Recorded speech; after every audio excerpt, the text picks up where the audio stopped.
Atos capítulo 8, versículo 1. Os que encontraram, digam amém. E também Saulo consentiu. E também Paulo consentiu na morte dele. E fez-se naquele dia uma grande perseguição contra a igreja que estava em Jerusalém, e todos foram dispersos pelas terras da Judéia e da Samaria, exceto os apóstolos.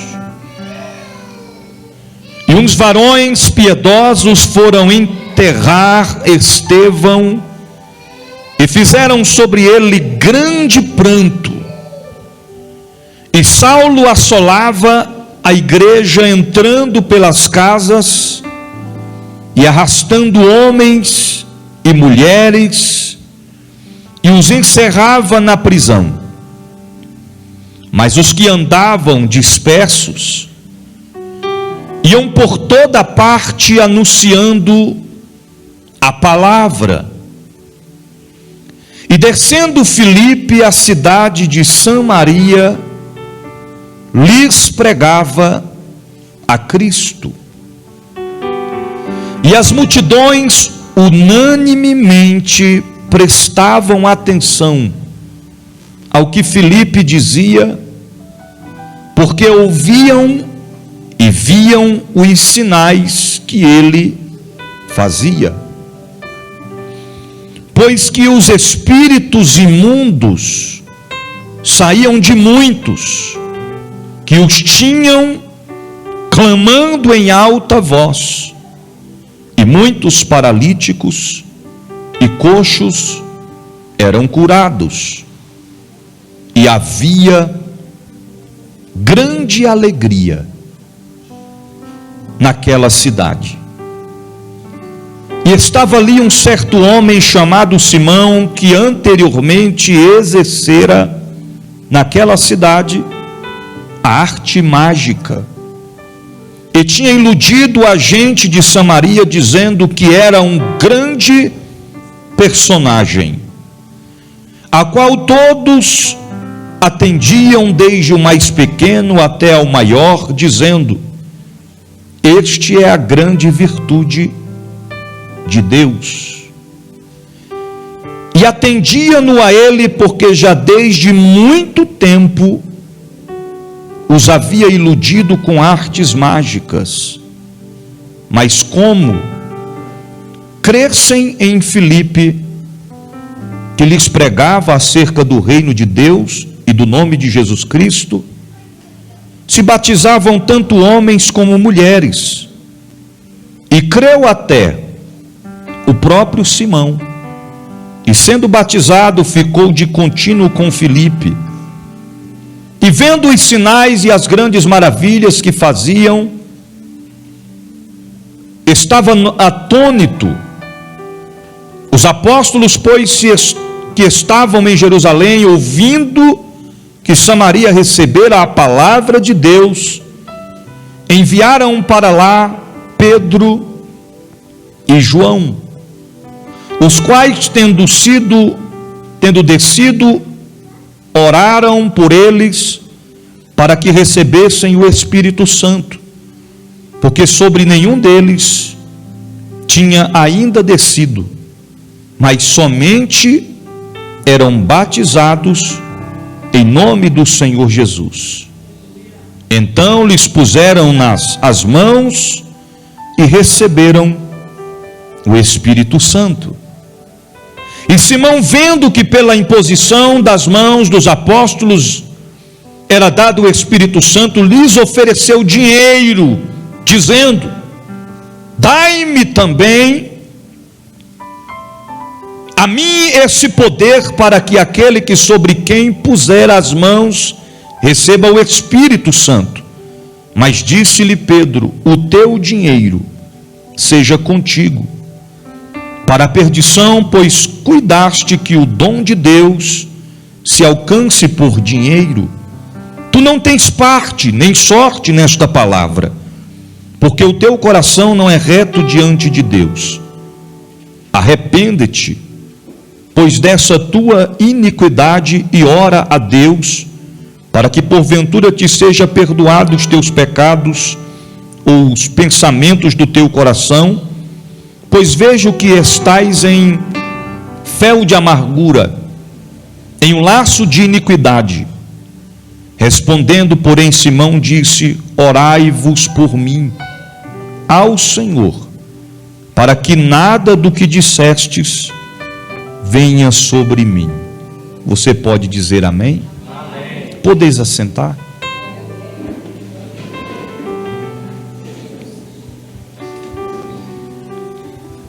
Queridos, nós estamos diante de uma passagem bíblica, uma das histórias que marcaram o cumprimento de uma promessa, que começa no capítulo de número 1 do Atos dos Apóstolos, quando o Senhor deu uma ordem, dizendo para que eles não se ausentassem de Samaria, de Jerusalém, que não se ausentassem de Jerusalém, até que eles fossem revestidos de poder. O Senhor disse que eles seriam suas testemunhas, tanto em Jerusalém, como em toda a Judéia e Samaria, e até os confins da terra.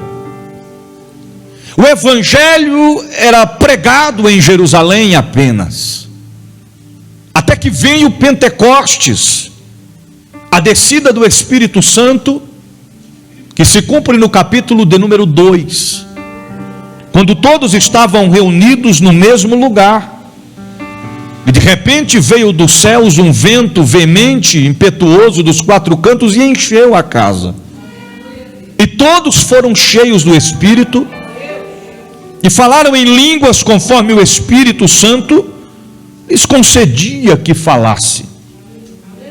Só que depois que o Espírito Santo desceu sobre eles, houve uma grande e terrível perseguição contra a igreja de Cristo.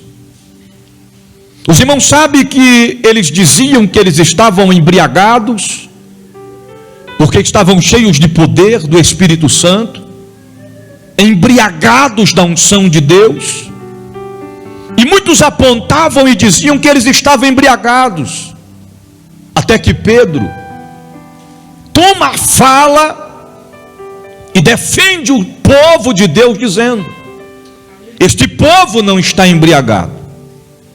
O que acaba de se cumprir foi uma das promessas ditas pelo profeta Joel, que nos últimos dias o Senhor derramaria do seu Espírito sobre toda a carne.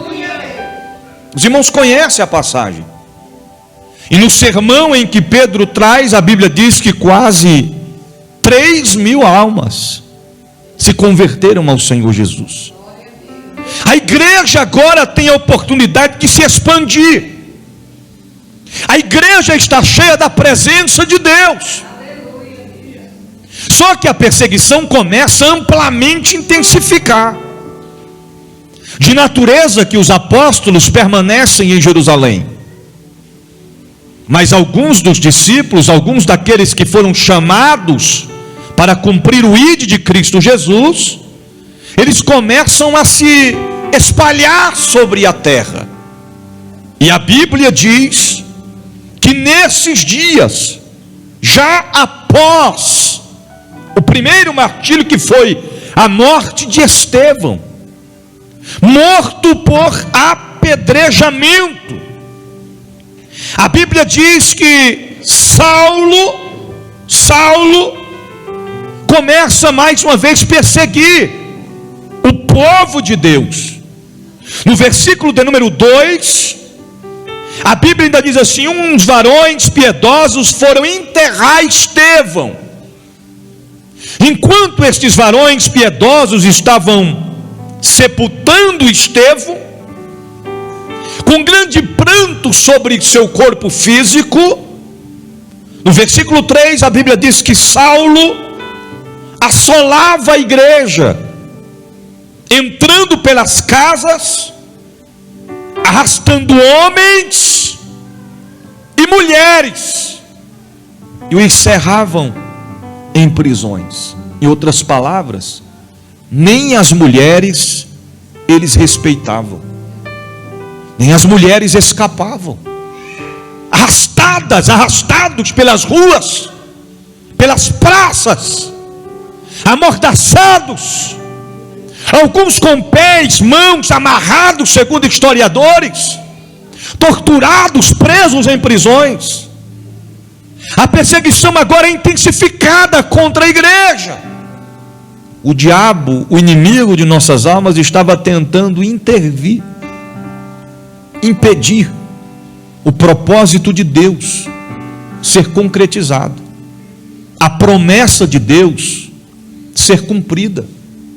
Só que, queridos, todas as vezes que Deus fez e faz e sempre fazer promessas, Ele sempre cumpriu, cumpre e sempre cumprirá. As promessas de Deus não perdem a validade. Você compra aí um produto no supermercado, no hipermercado, ele vem com um código de barras com a data de validade. Mas as promessas de Deus não. Pode passar o tempo que for, mas elas vão se cumprir. Mesmo que o inimigo se levante contra nossas vidas, mesmo que lançam decretos, obras malignas, tentando intervir, tentando impedir das promessas se cumprirem, o tempo não pode intensificar. As promessas, elas vão se cumprir no tempo determinado por Deus. Por Deus. Deus tinha promessa. Aí a Bíblia diz que em Samaria existia um homem por nome Simão, mais conhecido como o homem das artes mágicas. Ele era acostumado a fazer barganhas e enganava muitos. A Bíblia diz que o povo caiu na graça de Simão, acreditando em suas artes enganosas, acreditando em suas barganhas para extorquir o povo, de natureza que a Bíblia diz que até desde os pequenos até os maiores olhava para ele e dizia: este homem é a grande virtude de Deus. Aleluia. Embora o texto não especifica, não frisa, mas historiadores chegam a dizer que ele fazia mágicas com serpente, com lenço vermelho. Ele tinha suas maneiras de enganar o povo para extorquir dinheiro e para demonstrar o seu grande poder. Colocava moedas em uma mão, fechava a mão, colocava para trás, voltava para frente. Quando abria a moeda, sumiu. Aí o povo olhava e dizia: esse é um homem poderoso, esse faz. Pegava a serpente, enrolava no lençol, mostrava para o povo: a serpente está aqui, está aqui. Daqui a pouco ele enrolava no lençol, soprava. Quando pensava que não, a serpente sumia. Aí o povo dizia: este Simão é a poderosa virtude do poder de Deus. Em outras palavras, Samaria, de forma total, completa, estava acoplada a estas obras malignas, feitas pelas mãos de Simão. Se fôssemos comparar aos dias de hoje atuais, era o mesmo que Samaria fosse uma cidade 100% idólatra, Em outros aspectos, é como se Samaria fosse uma cidade 100% por debaixo da feitiçaria.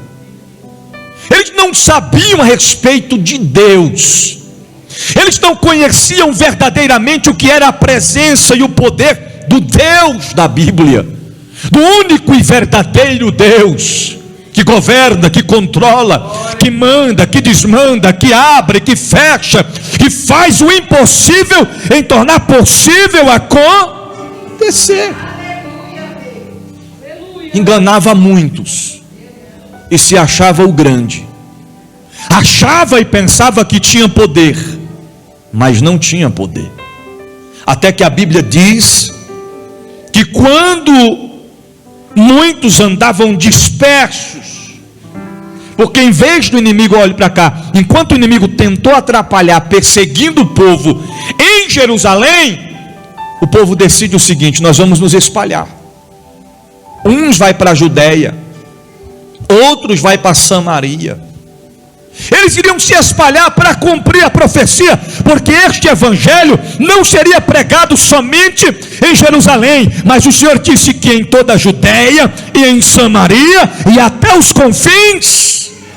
Aonde? Aos confins da terra, nos quatro cantos da terra, em todos os países, em todos os povos, em todas as tribos e em todas as nações, o evangelho do Senhor se expandiu. Aí um homem por nome Filipe desce de Jerusalém para Samaria. E quando Filipe chega em Samaria, ele começa a pregar acerca do evangelho de Cristo Jesus. E a Bíblia diz no versículo de número 6, que as multidões, olha a escrita, as multidões unanimemente prestavam atenção ao que Filipe dizia, porque ouviam, olha a escrita, porque ouviam e viam os sinais que ele fazia. Irmãos, a tradição do povo da época era ver aquela roda que Simão fazia. As multidões os cercavam e ele fazia as suas mágicas. Aí Filipe chega na cidade e começa a pregar sobre o evangelho de Cristo, começa a falar acerca de Cristo. E as multidões que agora e outrora estavam em volta de Simão, agora elas estão em volta de Filipe, observando o que Filipe dizia e o que ele fazia. E o que ele dizia acerca de Cristo Jesus, e o que ele fazia, os sinais de prodígios, os milagres começavam a acontecer. E o que ele fazia? Está no versículo 7.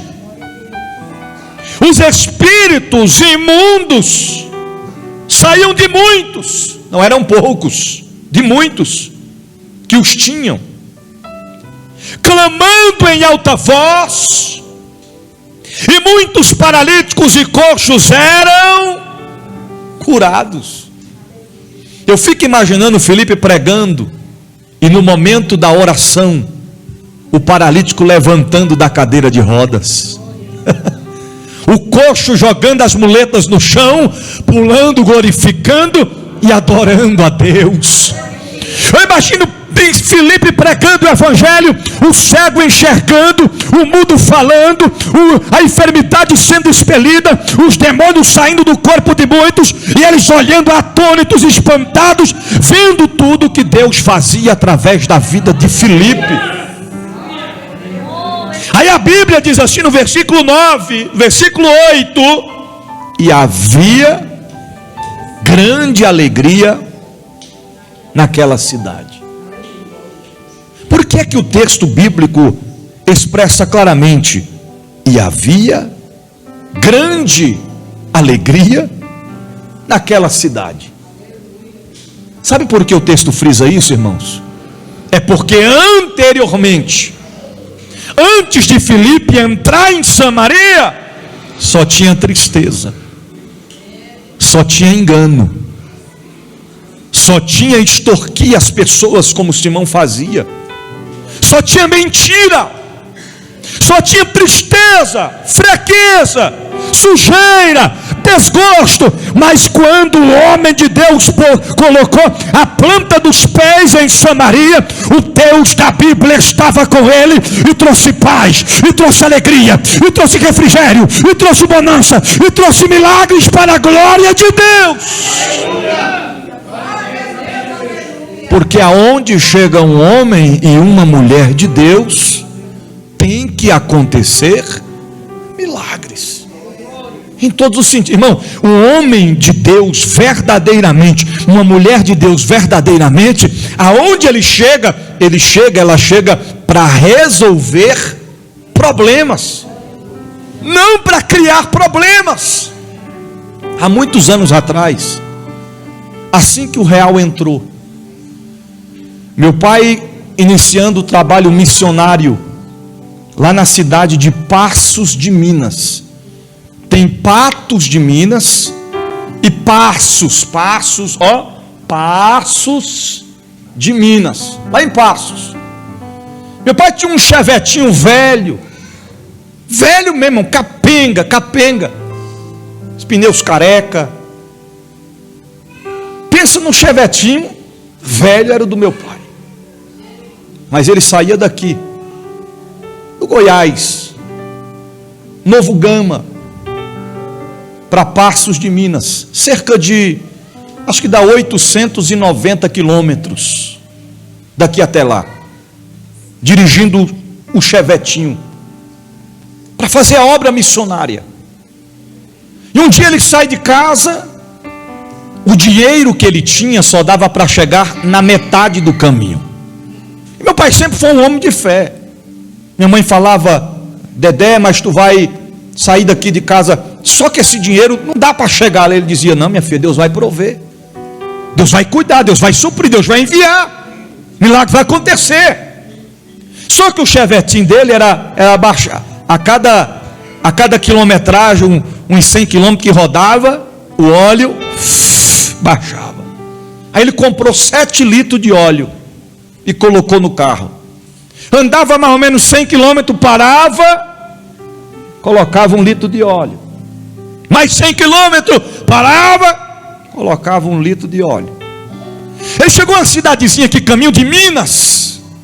Antes de chegar em Minas, e ele parou o carro no acostamento para colocar o óleo no motor. Ele encostou o chevetinho no acostamento, desceu do carro, só que ele desceu sem a gravata, estava com a camisa social. Aí quando ele desce, que abre o capô lá do carro, a voz do Espírito Santo falou assim com ele: meu filho, volta no carro e coloca a gravata. Aí ele voltou no carro, pegou a gravata, colocou a gravata. Quando ele está terminando de colocar o óleo, para um carrão de luxo, parou assim de frente, o chevetinho no acostamento, parou. Desceu um homem muito bem vestido. Eita misericórdia, Jeová. Um homem bem vestido desceu, foi até ele e disse: o senhor é um pastor, né? Ele disse: sou. Eu vi o senhor de gravata. Falei: é um pastor, o senhor pode me ajudar? Ele disse: o que foi? Ele disse: eu estou com um problema seríssimo ali no carro. O que foi? Ele: vamos ali. A minha esposa incorporou um espírito ruim na minha esposa. Aí meu pai falou: é para já. Foi lá, colocou a mão sobre a cabeça da mulher. O demônio sacudiu e repreendeu no nome de Jesus. O demônio saiu. A mulher ficou liberta. Começou a chorar. O homem abraçou meu pai, pegou um cartãozinho, tirou do bolso um cartãozinho, entregou para ele e disse: aqui, pastor, é o meu número de telefone. Daqui para o senhor chegar no seu percurso, Qualquer coisa que acontecer, o senhor pode ligar nesse telefone aqui. Eu mando um guincho, alguém para vir socorrer o senhor com outro carro. Mas eu lhe garanto que o senhor vai chegar no seu objetivo final. Aí abriu uma bolsa, tirou R$500 em dinheiro, entregou na mão dele e disse: esses R$500 aqui é para ajudar no combustível. Irmão, naquela época, R$500 dava para ele ir umas 4 vezes lá e voltar. Ele pegou o pacote de dinheiro, feliz da vida, botou no bolso, seguiu o caminho e tocou para Minas. Quando ele chega lá, na primeira noite em que ele estava pregando a palavra, tinha um irmão lá da igreja que trabalhava com solda. Como é que é o nome? Serralheiro. E ele tinha acontecido um acidente com ele. Ele cortando lá os ferros com a lixadeira, voou um pedaço de ferro e entrou dentro do olho dele, bem no meio da biloca do olho. Ficou cego do olho. Essa parte preta não estava preta mais, estava branca. E os irmãos da igreja mesmo falavam que aquele irmão sempre chorava porque ficou cego de um olho. Quando meu pai terminou a mensagem, chamou o povo na frente para receber a oração. Ele disse: quem tiver enfermo agora vem aqui na frente, e você vai colocar a mão no lugar da enfermidade. Se for na barriga, coloca a mão na barriga. Se for na perna, põe na perna. Se é na cabeça, coloca na cabeça. Se é no olho, coloca. Aí o camarada está lá na frente, ele colocou a mão assim no olho e começou a oração. Meu pai foi orando e dizendo: Senhor, cura, Senhor, arranque esta enfermidade pela raiz, arranque este mal pela raiz. Eu profetizo a cura no nome. Quando terminou a oração, quando o camarada tirou a mão do olho, o pedaço de ferro estava na mão dele. Ele foi para frente chorando na presença de Deus, porque este é o Deus da Bíblia. Este é o Deus que não faz mágica, mas faz milagre. Este é o Deus que cura os enfermos. Este é o Deus que espelha os demônios. Este é o Deus que sara as feridas. Esse é o Deus que levanta os caídos. E é o mesmo Deus que está falando conosco aqui nessa noite. Ele é o mesmo ontem, hoje e eternamente. Ele não mudou, Ele é Deus. Quem sabe você está passando um momento na sua vida que você pensa que é causa impossível. Deus está no controle, irmãos. Eu vi Fabiano contando aqui o testemunho dele. Eu falei com ele semana passada. Falei: rapaz, esse negócio de 1 ano e meio, de 2 anos, Deus pode converter esse negócio e tirar logo. Bom comportamento, Deus está vendo tudo, está cuidando de tudo. Olha aí, antes mesmo da expectativa humana, Deus já entrou em ação, entrou com vitória, e o nome dele está sendo glorificado. Aleluia. Então Simão começa a pregar, e os milagres acontecem. E a Bíblia diz que os milagres aconteceram de forma tão ampla, mas tão ampla, que o próprio Simão, vendo os milagres que o Senhor fazia através da vida de Filipe, entregou a sua vida a Cristo Jesus. E foi mais além. E a Bíblia diz que ele foi batizado. Simão foi batizado nas águas, juntamente com todos que habitavam em Samaria, porque o evangelho foi pregado de notório que todas as multidões unanimemente se entregaram a Cristo Jesus. Houve salvação em Samaria, por isso havia alegria naquela cidade.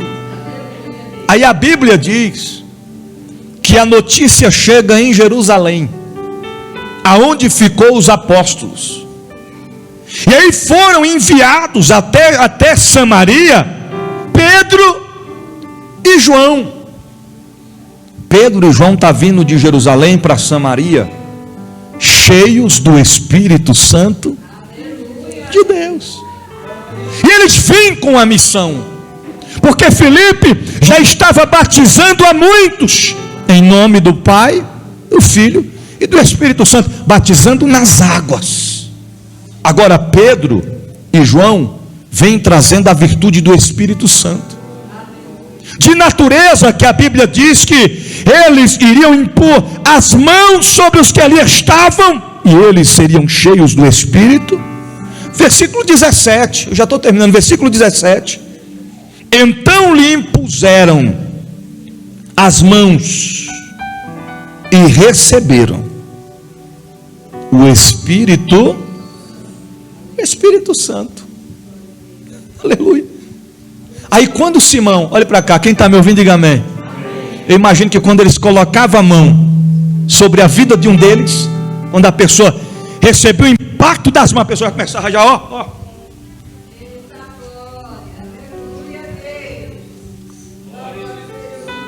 Aí quando Simão viu aquilo, disse: rapaz, mas que mágica é essa, rapaz? Que poder é esse? Imagina aqueles crentes pulando, rodando, sapateando, cheio da glória, cheio da presença do Espírito Santo. Aí Simão ficou espantado, disse: rapaz, eu já fiz muita mágica, mas igual essa eu nunca vi. O texto não diz, mas tu já viu que tem crente que quando fica cheio do poder, ele roda que nem um peão. Se Simão viu um daquele, ele deve ter ficado: rapaz, como é que consegue um negócio desse?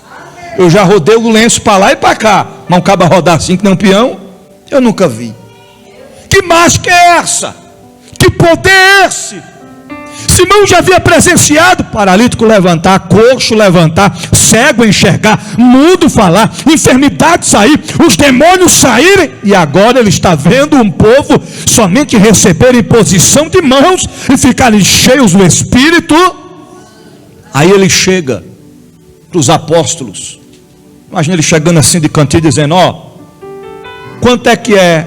Aqui tem dinheiro de sobra. Tantos anos enganando o povo de Samaria. Imagina ele dizendo: quanto é que você quer? Olha o dinheiro aqui, olha o pacote que eu tenho aqui, ou moeda. A gente não sabe como é que era na época, né? Mas a Bíblia diz que ele ofereceu dinheiro. Quanto é que é? Eu quero que vocês passem para mim esse poder aí. Eu pago, eu compro este poder. Que isso, bispo? Sim, está no versículo 18. Quanto é que é? Eu pago, eu preciso, eu quero receber esse poder sobre a minha vida. Aí sabe qual foi a resposta? Versículo 19, dizendo: dai-me também. Olha ele dizendo, no versículo 18 ele oferece o dinheiro. Está lá na parte finalzinha aí da parte B, ó. Lhes ofereceu, versículo 18, lhes ofereceu o quê? O que ele ofereceu, irmãos? Dinheiro. Aí no versículo 19 diz assim, dizendo: dai-me também a mim esse, irmão, é a mesma coisa de estar aqui na igreja cheio do poder, ó, sentindo aquele manto, aquela presença, aquela glória. Aí chega alguém e diz: ô, quanto é que é para mim entrar nesse mistério aí? Eu pago. É assim, irmão, que funciona? Não tem jeito. A presença de Deus não é paga. É quem abre o coração, quem se entrega, quem deixa o Espírito Santo trabalhar. Aí ele vai entrar, ele vai mover. É claro que o avivamento não é só pular, não é só correr, não é só saltar. Tem gente que não corre, não salta, não pula, mas chora na presença de Deus, glorifica na presença de Deus, sente aquele arrepio em sua vida, sente o trabalhar, o mover, o operar do Espírito Santo de Deus em sua vida. Ele disse: dai-me também a mim esse poder, para que aquele sobre quem eu puser as mãos receba o Espírito Santo. Irmão, não poderia ter sido outro que daria resposta para ele, a não ser Pedro. Todas as vezes que alguém teve que fazer alguma pergunta, sempre, quando estava com Jesus ou quando não estava, era Pedro. Tu não vê João procurando, perguntando. Tu não vê Tiago perguntando alguma coisa ou respondendo. Sempre é Pedro. Aí a Bíblia diz, versículo 20: eita Jesus!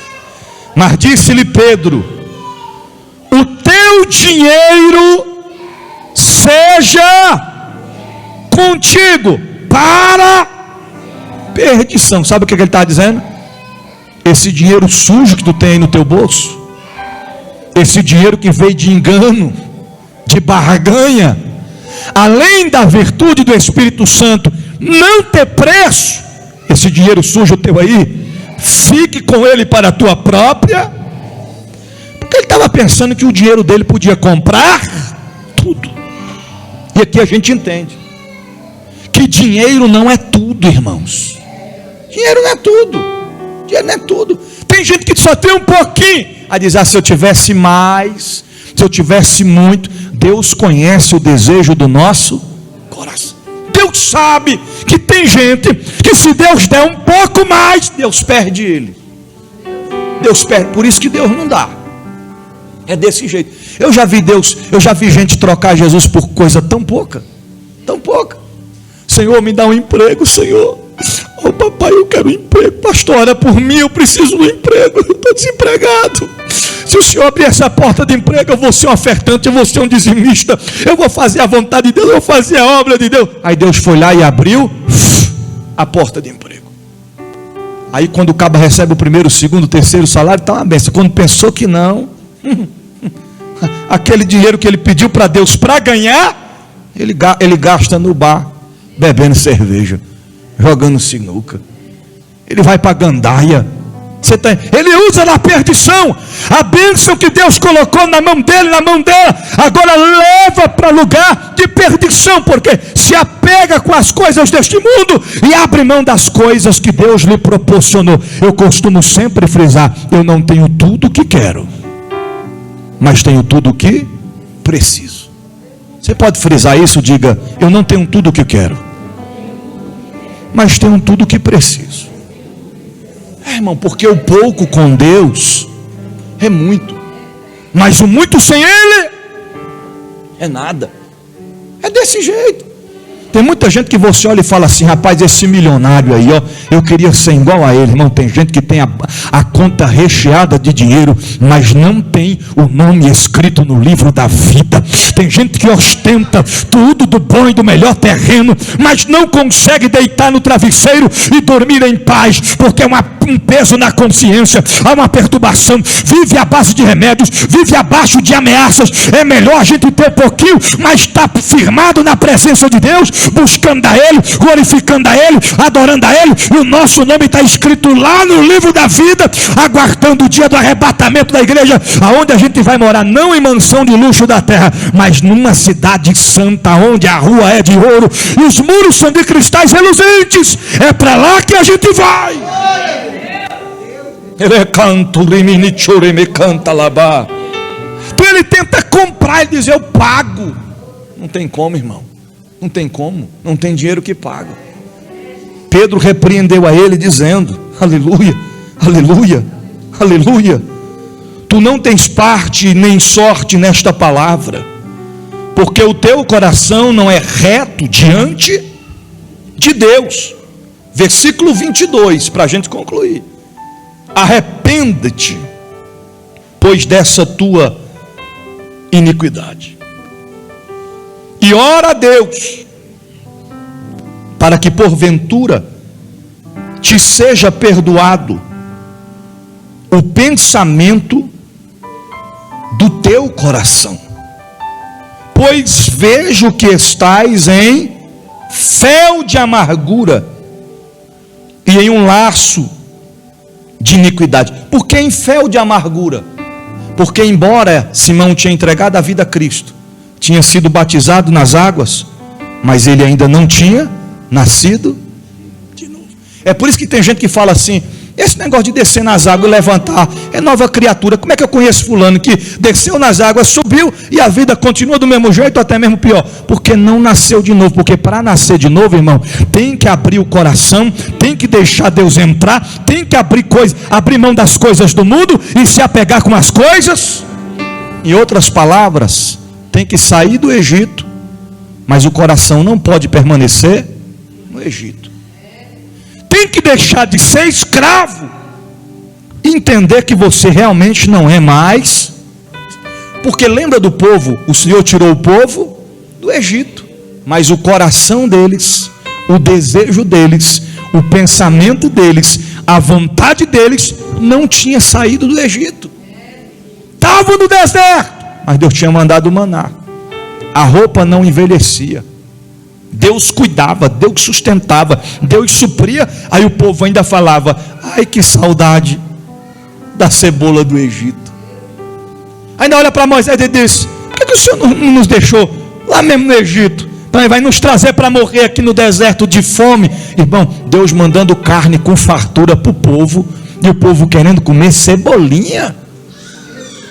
Quem é que troca, irmão, um quilo de picanha por cebola, né, missionário? Hã? O que tu prefere, comer cebola pura ou comer picanha? Ô povo escravo, quer cebola, que saudade. Aquilo que era vida, a gente tinha tudo, lá era cebola toda hora pra gente. E a escravidão que era pesada sobre eles.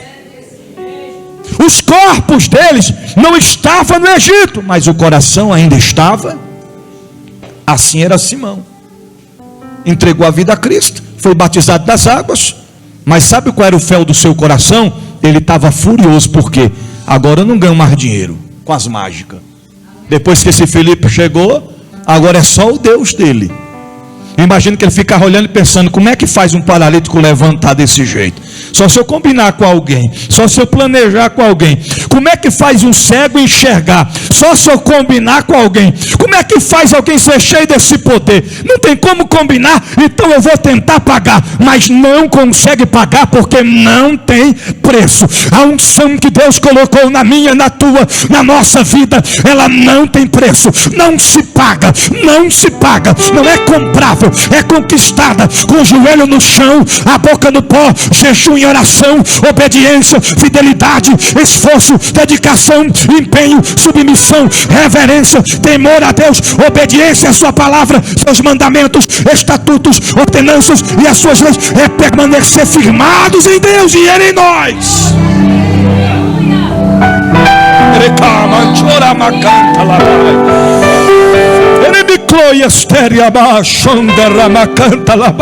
Se eu fosse você, se alegrava mais. Por quê?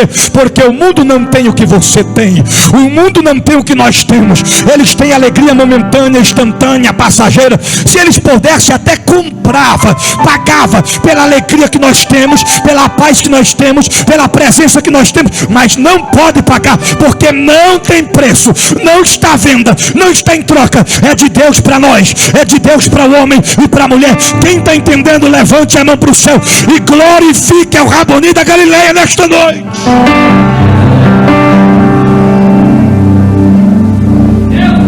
Eu finalizo dizendo: valorize aquilo que Deus te deu. Valorize.